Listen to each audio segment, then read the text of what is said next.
9월 18일 수요일입니다. 이미 가을이 온 것 같았는데요. 아직도 낮 시간은 여름이 무엇이 아쉬운지 다시 찾아온 아주 변덕스러운 날씨가 반복되고 있습니다. 환절기에 여러분 건강 잘 챙기시기를 바랍니다. 오늘 주시는 하나님 말씀은 예레미야 7장 또 34절에서 또 8장 1, 2절입니다. 그때 내가 유다 성읍들과 예루살렘 거리에 기뻐하는 소리, 즐거워하는 소리, 신랑의 소리, 신부의 소리가 끊어지게 하리니 땅이 황폐하리라.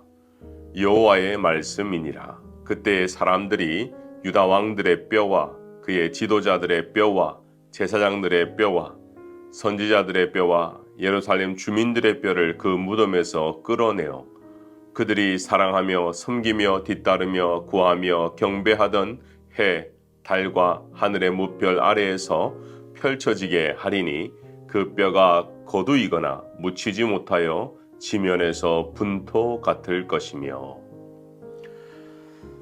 여러분, 명예살인이라는 용어를 들어보신 적이 있을 겁니다. 아주 오래전부터 이 무슬림에는 명예살인이 시작되어 광범위하게 발전되었고 지금도 곳곳에서 이루어지고 있다고 합니다. 몇 년 전에 캐나다에서 일어난 사건입니다. 아프간 출신의 이민자 가정에서 일어난 일인데요.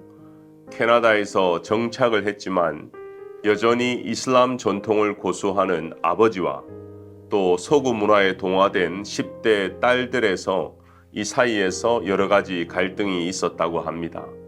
노출이 심한 옷차림부터 남자친구를 사귀는 문제, 여러 가지 잦은 충돌을 빚었으며 결국 이 아버지는 명예살인이라는 명목으로 딸들을 무참하게 살해하는 일들이 캐나다에서 벌어진 것이죠.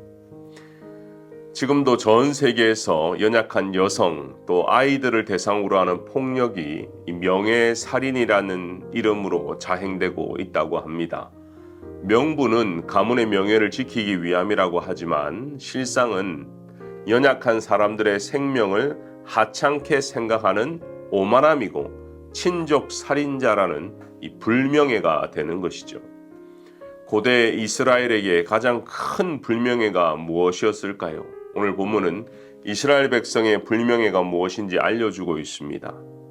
유다의 침략한 적군들이 유대 백성을 모독하기 위해서 유다의 왕족과 평민 가릴 것 없이 무덤을 다 파헤치고 그 남아있는 뼈들을 땅에 흩뿌리는 것입니다. 한국에서 개봉한 영화 파묘 여러분 들어보셨죠? 실제로 이루어진 거예요. 이스라엘 백성은 이것을 가장 수치이자 저주로 여긴 것입니다. 그런데 이것이 하나님의 심판이라는 거예요.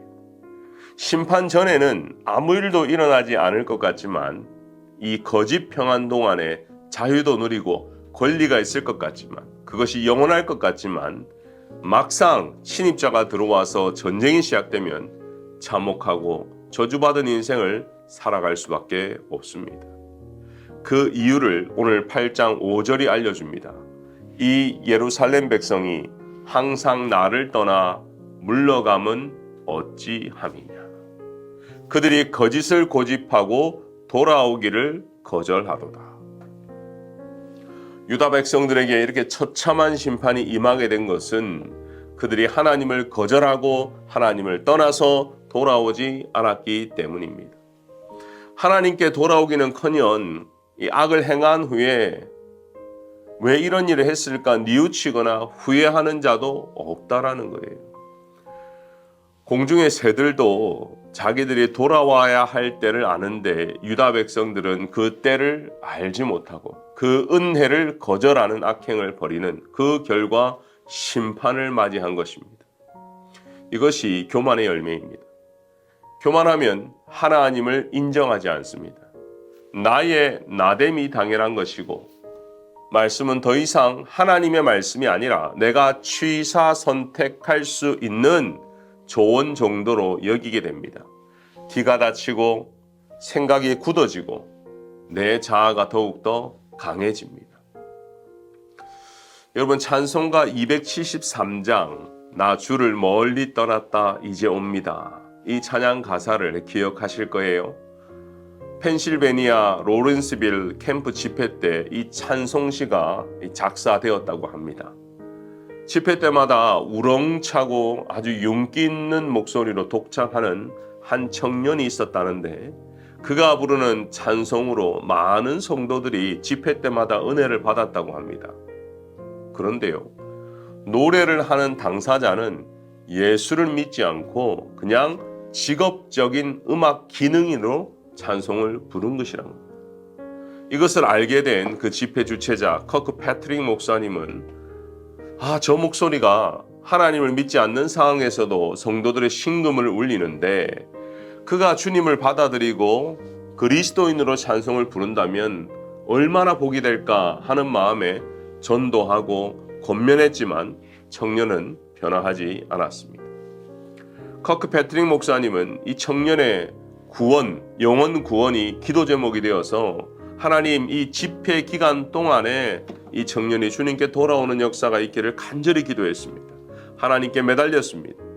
어느 날 기도 중에 그의 심중을 찌르는 그 주의 음성이 들렸는데 그것은 수많은 영혼들이 방황하다 주 앞에 돌아오는 환상과 함께 들려오는 마치 하늘의 소리였다고 합니다.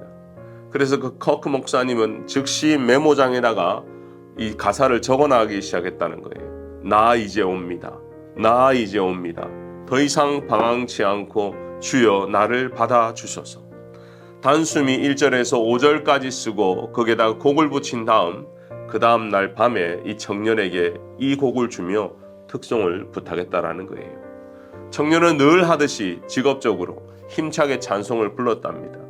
그런데 어느 순간 이 청년이 이 가사에서 집에 돌아올 자가 바로 자신임을 깨닫고 미처 다 부르지 못하고 찬양 중에 통곡을 했다라는 겁니다.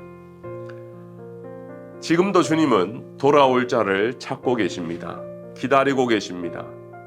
주위에 예전에는 교회를 참 잘 다녔지만 지금은 여러 가지 이유로 주님 앞에 나오지 못하는 성도가 여러분이 알고 계신다면 그 사람이 전도 대상자가 될 것입니다. 포기하지 말고 권면하시기를 바랍니다. 성령께서 부르시고 인도하시고 감화 감동시킬 것입니다. 우리가 해야 하는 것은 주님께 돌아오는 것이고 다른 분들을 돌아오게 하는 거예요. 이러한 영혼 구원 또 복음의 역사가 여러분의 가정과 또 여러분의 삶 가운데 충만하시기를 주의 이름으로 축원합니다. 함께 세교회 건축 기도문을 읽고 시작하겠습니다. 기도하겠습니다. 설계의 마지막 단계 시공 디테일 설계 중에 옴니플랜 설계 회사를 도우시고 성도들이 사용하기에 가장 적합한 설계가 나오게 하소서.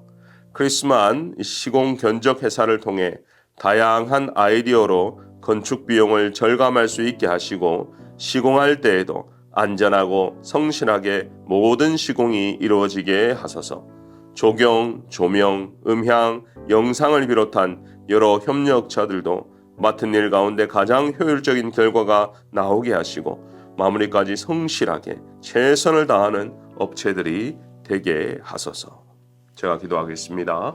은혜가 풍성하신 하나님, 오늘도 예레미야 말씀을 통하여 하나님께 돌아오는 것, 하나님을 받아들이는 것, 또 흩어진 자들, 방황하는 자들 주님께 인도하는 것이 얼마나 중요한 것임을 다시 한번 깨달았습니다. 우리의 기도 중에 영혼 구원의 기도가 있게 하여 주시옵소서. 아직까지 하나님을 알지 못하고 또 하나님을 알았지만 탕자처럼 방황하는 우리 주위의 성도들이 있다면 하루속히 주님의 품으로 돌아오는 복음의 역사가 있게 하여 주시옵소서. 감사하며 예수님의 이름으로 기도하옵나이다. 아멘.